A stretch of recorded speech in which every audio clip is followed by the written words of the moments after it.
And so you mentioned, that it was clear for you at that point that you did want to start a business, even maybe a little bit before you actually did. Why was that clear? Like, why not go off, take this 10 years of experience, as an executive, a VP at Knightsbridge, and go to a bigger company or whatever it might be, whatever growth looks like for you that would be meaningful. Why not do that? What was telling you, what was the conversation in your mind that I actually want to start my own business? I'm not very goal oriented and I'm not very money oriented. So it was funny. My boss for many years at Knightsbridge, who's a dear friend, he would every year talk about, what are your goals? Where do you want to be in 5 years? And that question always left me cold. It was like, I don't know. I want to feel like every day I'm learning new things. I'm stretching. I'm doing something interesting. As long as that's true, I'm good. I really, and so, I could have gone to another firm. It probably would have meant higher sales targets and more I needed to build and more I needed to do for other people. If I'm honest about, can I be this candid on a recording?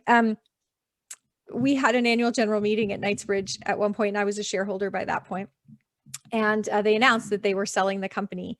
And what I looked at was that people who bought in at the very beginning and then didn't work in the firm, just had lots of money, put their money in, went away. They made huge amounts of money off of Knightsbridge. And I kind of said, off of me, right? It was me missing dinners with my kids. It was me, like it was me working my butt off that got them all that money.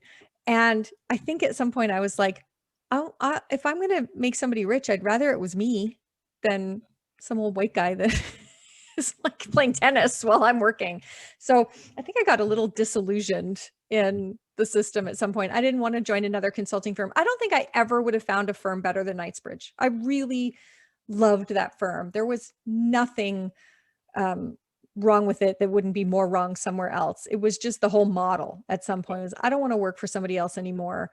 And I don't want to work as hard. So ever since starting Knightsbridge, starting 3Co's, leaving Knightsbridge, we've taken 9 weeks vacation every year, 10 this year.